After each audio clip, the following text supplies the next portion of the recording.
أعوذ بالله السميع العليم من الشيطان اللعين الرجيم.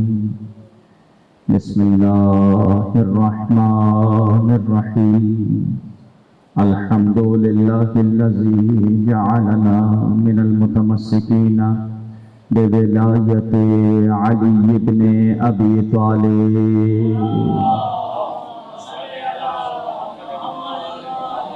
ثم الصلاة والسلام على أشرف الأنبياء والمرسلين خاتم النبيين سيدنا ومولانا أبي القاسم محمد وعلى آله الطيبين الطاهرين المعصومين المظلومين الذين أذهب الله عنهم الرجس وطهرهم تطهيرا.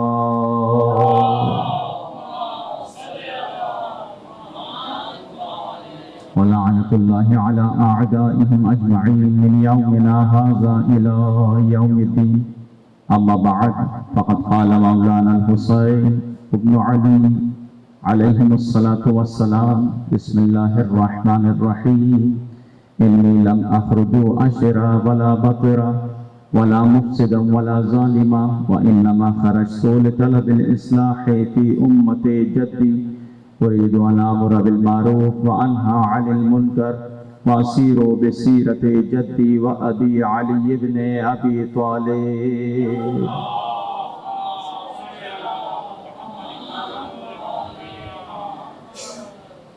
عزیزان محترم، عنوان ہے کربلا اور اقدار حسین، اور اس حوالے سے آپ کے سامنے امام حسین علیہ السلام کی وصیت کو پیش کرنے کا شرف حاصل کر رہا ہوں، جس میں امام ارشاد فرما رہے ہیں: انی لم اخرج اشرا ولا بطرا. نہ میرا قیام کسی بغاوت کے نتیجے میں ہے، نہ ہی میرا قیام حق کے راستے میں اکڑ دکھانے کی وجہ سے ہے، ولا مفسدا ولا ظالما، اور نہ ہی یہ روئے زمین پر فساد اور ظلم کی خاطر ہے. انما خرجت لطلب الاصلاح فی امت جدی. یہ جو میرا قیام ہے وہ کس لیے ہے؟ تاکہ اپنے نانا کی امت کی اصلاح کر سکوں. صرف اور صرف مقصد یہ ہے.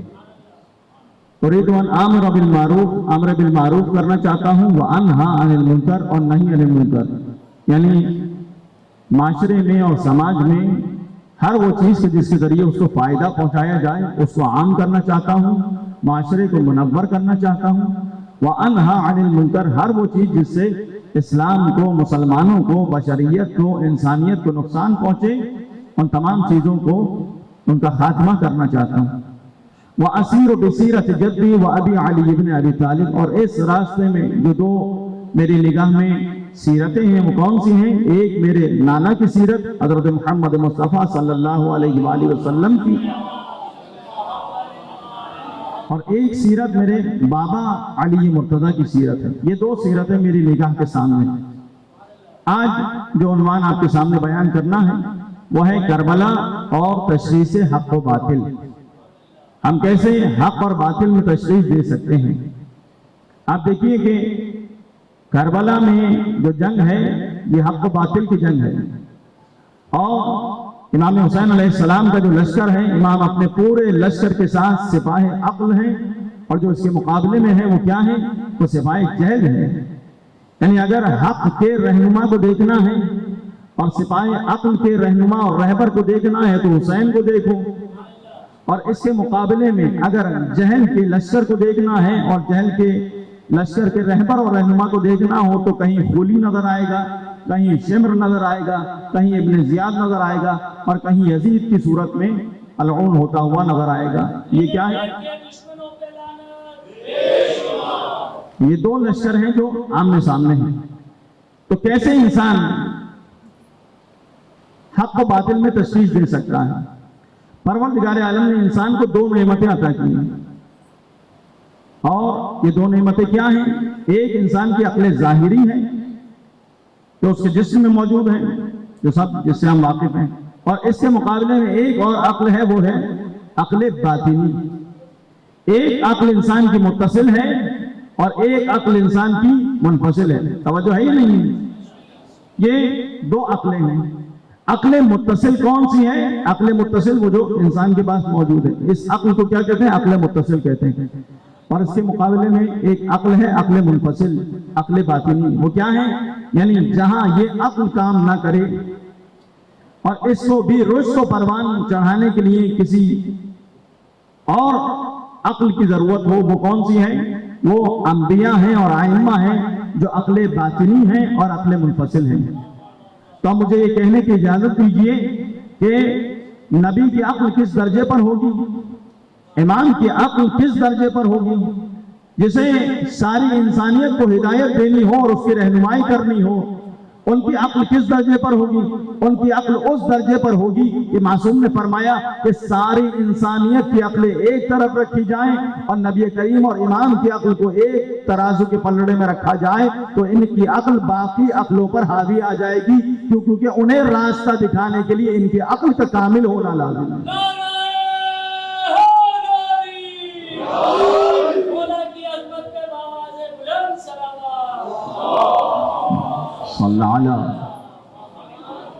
توجہ ساتھ ہے یا نہیں؟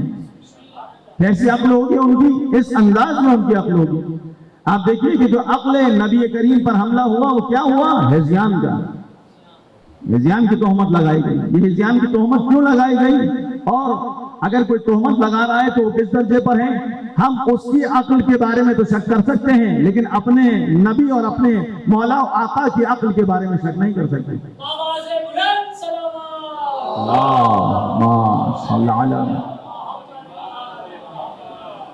اس کے مقابلے میں عقل، دیکھیں آج مجھے آپ کے سامنے یہ پیش کرنا ہے کہ عقل کسے کہتے ہیں، عاقل اور عقل مند انسان کسے کہا جاتا ہے، اور عقل کن چیزوں کے ذریعے سے پروان چڑھتی ہے، اور کیسے پہچانا جاتا ہے کہ یہ انسان عاقل ہے یا عاقل نہیں ہے. توجہ ساتھ ہے یا نہیں؟ کیسے پہچانا جائے گا؟ تو پہلا سوال کیا ہے کہ عقل کسے کہتے ہیں؟ آئیے اصول کافی کو دیکھیے. اور عجیب بات ہے کہ ہماری جو احادیث کی کتابیں ہیں، ہماری کتابوں کا آغاز بھی کتاب عقل سے ہوتا ہے، باب عقل سے ہوتا ہے. کیوں؟ اس لیے کہ باقی مکتب وہ ہیں کہ جو عقلوں پر پہرے ڈالتے ہیں اور اس کی راہ میں رکاوٹ ڈالتے ہیں، لیکن ہمارا مکتب وہ نہیں ہے. ہمارا مکتب وہ ہے جو عقلوں کو پروان چڑھاتا ہے. تو عقل کسے کہتے ہیں؟ اصول کافی سے یہ روایت پیش کر رہا ہوں. جب پروردگار عالم لما خلق اللہ العقل، جب پروردگار نے عقل کو خلق کیا، اللہ نے عقل کو خلق کیا، تو فقال لہو، اس عقل سے کہا اقبل فاقبلا، میرے پاس آ جاؤ، تو وہ عقل آ گئی. ثم قال لہو ادبر فادبرا، پھر اس عقل کو خلق کرنے کے بعد جب اللہ نے آگے بلائے تو آگے آ گئی. پھر اللہ نے اسی عقل سے کہا کہ پیچھے چلے جاؤ، تو یہ پیچھے چلے گئی. اب یہاں پروردگار عالم نے اپنی عزت و جلالت کی قسم کھا کے فرمایا وَعِزَّتِي وَجَلَالِي إِنِّي مَا خَلَقْتُ خَلْقًا أَحَبُّ إِلَيَّ مِنَ الْعَقْلِ، میں نے کوئی بھی مخلوق، میں اپنی عزت و جلالت کی قسم کھا کے کہتا ہوں کہ کوئی مخلوق تجھ سے بہتر خلق نہیں ہے، اور تو مجھے سب سے زیادہ محبوب ہے. تو یہ محبوب کیوں ہے؟ یعنی کیا مطلب؟ عقل کسے کہتے ہیں؟ اس روایت نے ہمیں یہ بتایا کہ عقل اسے کہا جاتا ہے جو اللہ کی اطاعت کرتی ہے. جو اللہ کی اطاعت نہیں کرتی اسے عقل نہیں کہا جاتا. جو جتنا اللہ کا مطیع و فرما بردار ہوگا وہ اتنا عقل مند ہوگا. اسی اصول کافی میں دوسری روایت ہے. کیونکہ دامن وقت میں گنجائش نہیں ہے، کچھ اس طرح کے حالات تھے، باہر ٹریفک تھا، اس کی وجہ سے تھوڑی سی تاخیر ہو گئی. میں مطلب کو تیزی سے آپ کے سامنے بیان کروں گا. ایک صلوات بھیجتے محمد والوں. ایک اور روایت ہے، دیکھیں عقل مند انسان کی پہچان کیا ہے. عقل کہتے ہیں جس کے ذریعے اللہ کی اطاعت و فرما برداری ہے، یہ ہے عقل. عقل کی پہچان کیا ہے؟ دوسری روایت، حضرت آدم کو جب پروردگار عالم نے زمین پر بھیجا تو جناب جبرائیل کو 3 چیزوں کے ساتھ اللہ نے حضرت آدم کے پاس بھیجا. پہلی چیز عقل، دوسری چیز دین، تیسری چیز حیا. یہ 3 چیزیں پروردگار عالم نے حضرت جبرائیل کے ذریعے بھیجی. اور یہاں حضرت جبرائیل نے جناب آدم سے کہا کہ ان 3 چیزوں میں سے ایک کو اختیار کر لیں، باقی واپس چلی جائیں گے. کیا کریں؟ تین میں سے ایک کو اختیار کیجئے، باقی جو دو چیزیں ہوں گی وہ واپس چلی جائیں گی۔ تو کس کو اختیار کیا؟ عقل کو اختیار کیا۔ توجہ ہے یا نہیں؟ عقل کو اختیار کیا۔ عقل کو اختیار کرنے کا نتیجہ کیا ہوا؟ اب جناب جبرائیل نے حیا سے اور دین سے کہا کہ تم واپس چلے جاؤ، تو انہوں نے کہا کہ یہ اللہ کا حکم ہے کہ جہاں جہاں عقل ہوگی وہاں وہاں دین ہوگا، وہاں وہاں حیا ہوگی۔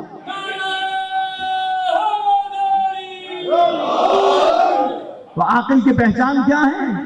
عقل کی پہچان کیا ہے؟ جتنا کسی کی عقل کو دیکھنا ہے کہ کتنا عقل مند ہے، یہ دیکھنا ہوگا۔ روایت کہہ رہی ہے، اپنی جانب سے کوئی بات آپ کے سامنے پیش نہیں کر رہا۔ ہماری دنیا میں عقل مند اسے سمجھا جاتا ہے جو فریب دیتا ہے، جو دھوکہ دیتا ہے، جو بے شرم و بے حیا ہوتا ہے، اسے عقل مند کہا جاتا ہے۔ اور اس وقت یہی ہو رہا ہے سوشل میڈیا پہ، آپ دیکھ لیجیے۔ لیکن روایت کیا کہہ رہی ہے؟ روایت کہہ رہی ہے کہ عقل مند اگر یہ دیکھنا ہے کہ کون کتنا عاقل ہے، کتنا عقل مند ہے، وہ یہ دیکھو کہ کتنا حیادار ہے، کتنا دیندار ہے۔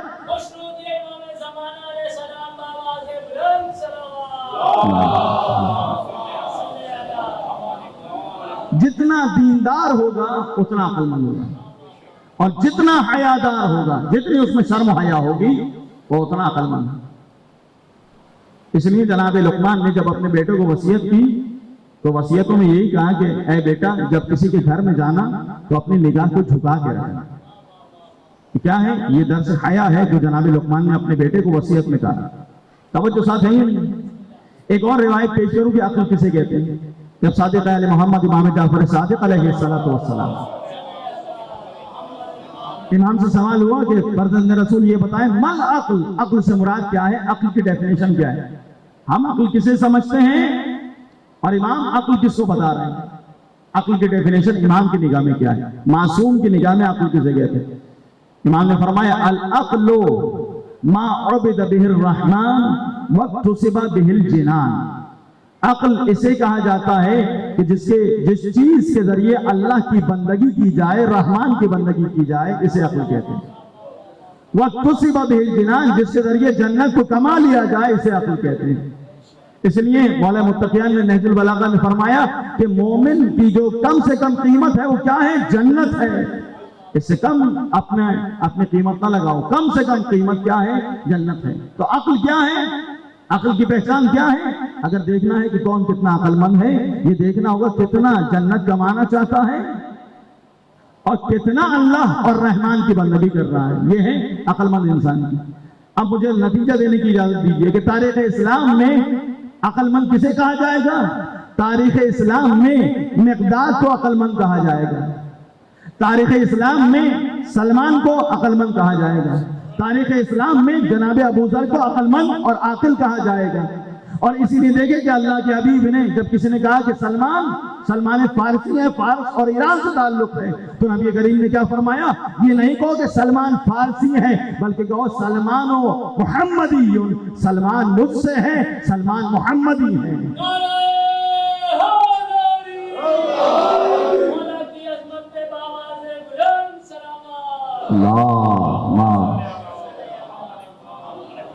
یہ ہے عقل مند ترین انسان ہونے کی نشانی۔ اگر کوئی عقل مند ہے تو وہ مقداد ہیں، وہ ابو ذر ہیں، وہ سلمان ہیں، یہ عقل مند ہیں، یہ ان کے عقل مند ہونے کی۔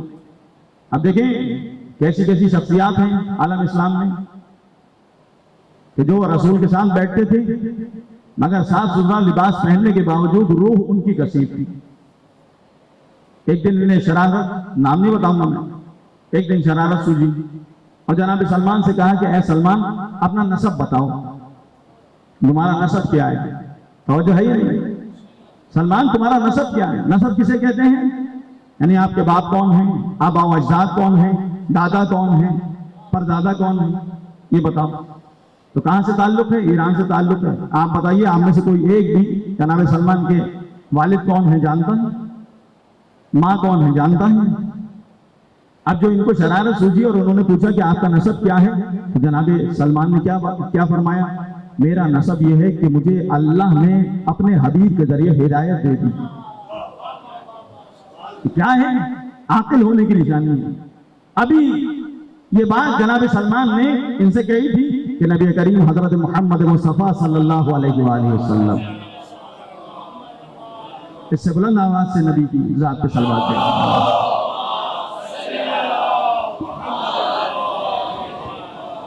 نبی کریم تشریف لے کر آئے اور کہا کہ یا رسول اللہ یہ مجھ سے میرا نسب پوچھ رہے تھے۔ کیا پوچھ رہے تھے؟ کہ باپ کون ہیں، دادا کون ہیں، آبا و اجداد کون ہیں، پردادا کون ہیں، یہ مجھ سے نسب پوچھ رہے تھے۔ تو نبی کریم نے کیا فرمایا؟ اسلام میں رنگ و نسل کا کوئی امتیاز اس کے اعتبار سے نہیں ہے، بلکہ نبی کریم نے فرمایا ان اکرمکم، قرآن کی آیت پڑھ، ان اکرمکم عند اللہ اتقاکم، جو تم میں زیادہ متقی ہوگا وہ اللہ کے نزدیک سب سے زیادہ باعزت ہوگا، سب سے زیادہ باکرامت ہوگا۔ تو اب میں آپ کے سکوت کو توڑنے کے لیے یہاں پر ایک جملہ کہوں گا۔ شاعر نے کہا کہ عربی فارسی زبان کا شاعر ہے، اس نے کہا کہ در شجاعت شیر ربانیستی، مولا متقیان کی شان میں کہا کہ اے علی آپ شجاعت کے میدان میں کیا ہیں؟ شیر خدا ہیں، شیر خدا ہیں۔ اور پھر کہتا ہے وَدَرْ مُرَبَّتْ خود بدانی کیستی، انسان کے اگر شجاعت کو دیکھنا ہے، دیکھیں تقوی کیا ہے؟ جوان مردی لاتی ہے انسان کے اندر، مربت لے کر آتی ہے۔ شجاعت اور جوان مردی میں فرق کیا ہے؟ شجاعت اور جوان مردی میں فرق یہ ہے کہ شجاع جب مولا کا تعلق کروایا جائے گا کہ کتنے بڑے شجاع تھے تو کہا جائے گا علی اسد اللہ ہے، اسد رسول اللہ ہے، یہ مولا متقیان کی شجاعت ہے۔ تو مولا کی جوان مردی کیا ہے؟ شاعر کہتا ہے مولا خود بہتر جانتے ہیں کہ ان کی جوان مردی کیا ہے، ہم نہیں پہچان سکتے۔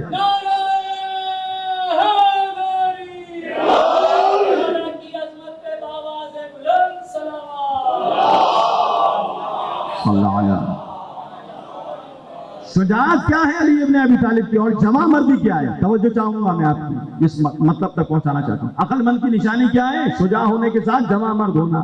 علی جتنے بڑے شجاع تھے اتنے ہی بڑے جوان مرد تھے۔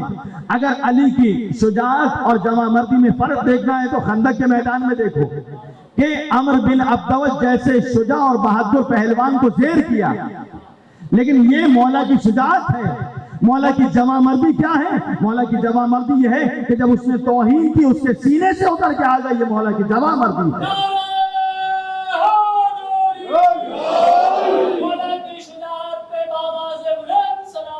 اللہم صل علی محمد۔ سامنے وقت میں گنجائش نہیں رہی، میں مطالب بہت سے بیان کرنا چاہتا ہوں۔ حق و باطل کی تشخیص میں پہلا درجہ کیا ہے؟ جو انسان گمراہی سے نکل سکتا ہے، باطل کے راستے سے نکل سکتا ہے اور حق کے راستے میں آ سکتا ہے، وہ کیا ہے؟ وہ انسان کو عقل دی ہے۔ مگر یہ عقل بھی گمراہ ہوتی ہے۔ اس کی ہدایت کے لیے کیا چاہیے؟ اس کی ہدایت کے لیے اگر یہ عقل گمراہ ہو جائے تو نبی کی ضرورت پیش آتی ہے، امام کی ضرورت پیش آتی ہے۔ اسی لیے جب ہشام ابن حکم کا ایک مناظرہ ہے اصول کافی سے، آج ساری باتیں اصول کافی سے ہی ہو گئی، آپ دیکھیے کہ روایت ہے اصول کافی میں باب الحجہ میں، جب عمرو ابن عبید ایک بہت بڑا معتزلی اور سنی عالم دین تھا، بصرہ میں تھا، اور یہ ہشام ابن حکم کون تھے؟ مولا کے چاہنے والے تھے۔ توجہ میرے ساتھ رہے تاکہ یہ نتیجہ آپ کے سامنے پیش کروں، آپ کی ذہن تمام کروں۔ عقل مند کیسا ہوتا ہے؟ عاقل کسے کہا جاتا ہے؟ یہ ہشام ابن حکم چھٹے امام کے شاگردوں میں سے خاص شاگرد۔ مولا نے فرمایا کہ ہشام وہ ہے کہ جو ہمارے دفاع میں جس کی زبان بھی ہے، جس کا ہاتھ بھی ہے، جس کا دل بھی ہمارے ساتھ ہے۔ یہ کون ہے؟ ہشام ابن حکم۔ یہ ہشام مناظرہ کرنے کے لیے ایک مقام پر گئے عمرو ابن عبید سے، جو بصرہ میں بہت بڑے عالم، اور وہاں پر مجمع میں بتایا نہیں کہ میں ہشام سوال کیا عمرو ابن عبید سے، یہ بتائیے آپ کے کان ہیں، بہت دور سے آئے ہوں آپ سے پوچھنے کے لیے۔ کہا کیا پوچھنا چاہتے ہوں؟ اتنی دور کا بتایا، کوفے سے دور سے آئے ہوں، کیا پوچھنا چاہتے ہو؟ سوال کرنا چاہتے ہو؟ سوال کرو۔ کہا یہ بتائیے آپ کے کان ہیں؟ اتنی دور سے آئے یہ پوچھنے کے لیے کہ میرے کان ہیں۔ توجہ ساتھ ہے یا نہیں ہے؟ کان ہیں یا نہیں؟ کہا ہاں ہیں۔ جواب دیجئے فقط آپ، کان ہیں؟ کان سے کیا کام لیتے ہو؟ کان سے سننے کا کام لیتا ہوں۔ آنکھیں ہیں؟ کہا ہاں ہیں، دیکھ نہیں رہے۔ آنکھوں سے کیا کام لیتے ہیں؟ دیکھنے کا کام لیتا ہوں۔ ہاتھ ہیں؟ ہاتھ سے کیا کام لیتے ہیں؟ ہاں ہاں ہاتھ ہیں، ہاتھ سے کسی بھی چیز کو اٹھانے کا کام، کہ قدرت اور طاقت کا مزہ نہیں، اس سے یہ کام لیا جاتا ہے۔ تو سارے اعضاء جو ہمارے گرمائے، اس کے بعد سوال کیا کہ یہ بتاؤ عقل ہے؟ کہاں عقل ہے، لیکن کیسا نتیجہ دیا ہے؟ یہ بتاؤ کہ عقل ہے؟ کہا ہاں عقل ہے۔ کہا عقل کا کام کیا ہے؟ کہا یہ جو اعضاء و جوارے ہیں ان پر جو حاکم ہے اسے عقل کہتے ہیں۔ یہ تشخیص دیتے ہیں کہ کس چیز کو ہاتھ لگانا ہے، ہاتھ نہیں لگانا، کس چیز کو چکھنا ہے، کس چیز کو نہیں چکھنا، کس چیز کو دیکھنا ہے، کس چیز کو نہیں دیکھنا۔ تو یہاں کیا نتیجہ دیا ہشام نے؟ کہا اللہ نے تمہارے جسم میں عقل کی صورت میں ایک امام بنا کے رکھا ہے، لیکن پوری کائنات کو بغیر امام کے چھوڑ دیا، یہ کیسے ممکن ہے؟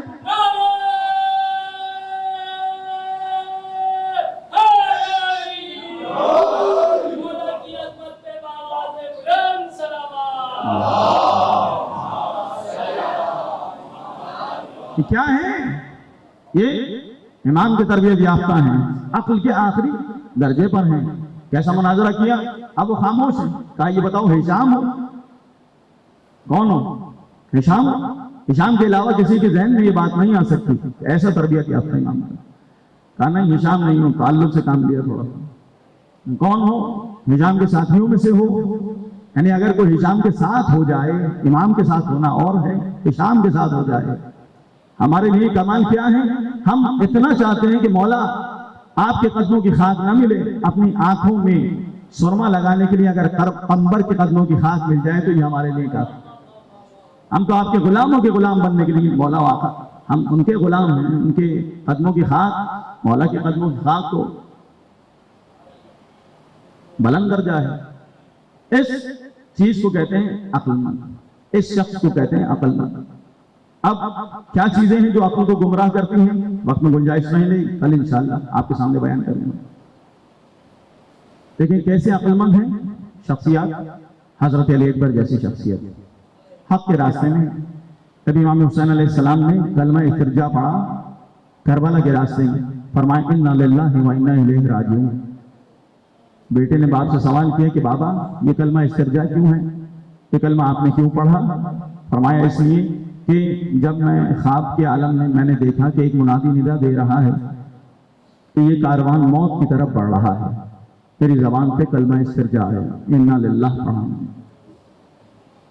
بابا یہ بتائیے کہ ہم حق کے راستے پر نہیں ہیں؟ فرمایا کیوں نہیں بیٹا، ہم حق کے راستے میں ہیں۔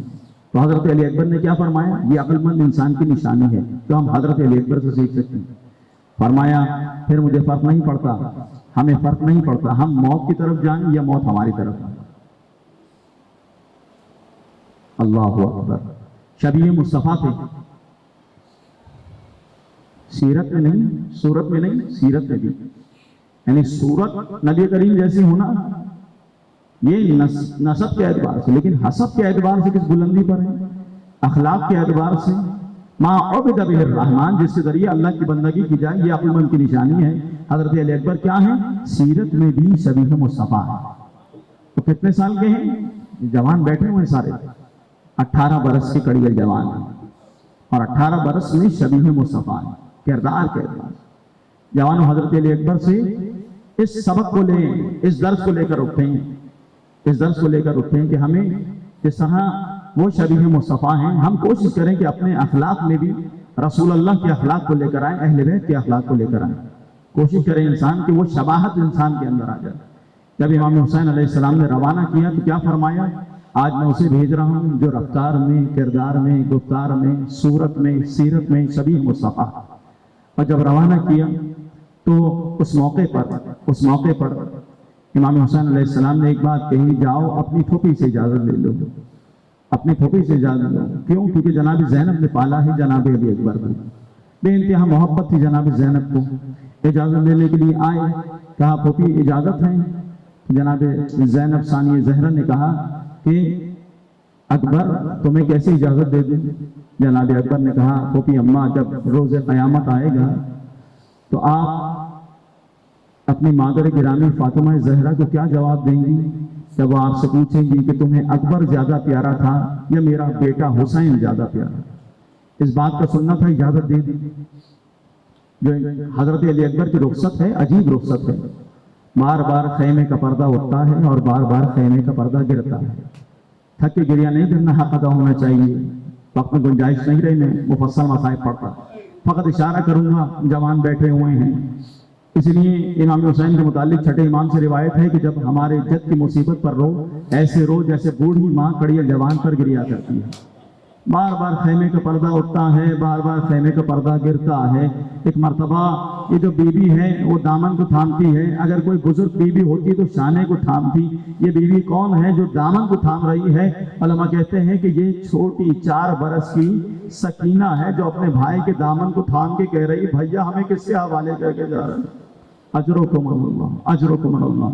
حضرت علی اکبر کو رسول اللہ کا امامہ پہنایا، رسول خدا کا لباس پہنایا، عبائے رسول اللہ دوش پر ڈالی اور اس شان سے شبیہ مصطفیٰ بنا کر میدان میں روانہ کیا کہ اب جب گھوڑے پر سوار ہوئے تو بہت تیزی سے دوڑایا، مگر اب جب تیزی سے دوڑایا تو ایک مرتبہ محسوس ہوا کہ پیچھے پیچھے کوئی آ رہا ہے۔ ایک مرتبہ مڑ کر دیکھا تو بوڑھا باپ ہے جو کہہ رہا ہے مہلن مہلن یا بنیا، اے بیٹا ذرا آہستہ ذرا آہستہ۔ اب جو مڑ کے آئے تو کہا بابا ابھی تو رخصت کیا ہے، آپ دوبارہ کیوں تشریف لے کر آئے، آپ نے کیوں زحمت فرمائی؟ کہا اے اکبر اگر تمہارا مجھ جیسا کوئی جوان بیٹا ہو، تم جیسا کوئی جوان بیٹا ہوتا، میں سوال کرتا کہ جب بوڑھا باپ کڑیل جوان کو بننے کی اجازت دیتا ہے، ارے بوڑھے باپ کے دل پہ کیا گزرتی ہے؟ یہی وجہ ہے جب چین سے زمین کی جانب آئے مدد کو نہیں پکارا بلکہ دور سے سلام کیا، علیک السلام یا بتا، اے بابا بیٹے کا سلام آخر لیجئے، مگر گرتے پڑتے یا علی کہتے۔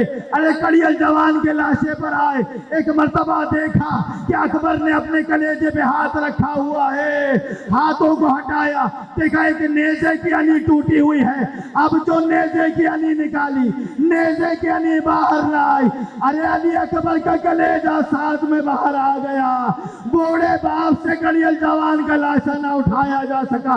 ایک مرتبہ آواز دی، اے بنی ہاشم کے بچوں آؤ، بوڑھے باپ سے اکبر کا لاشا اٹھایا نہیں جاتا۔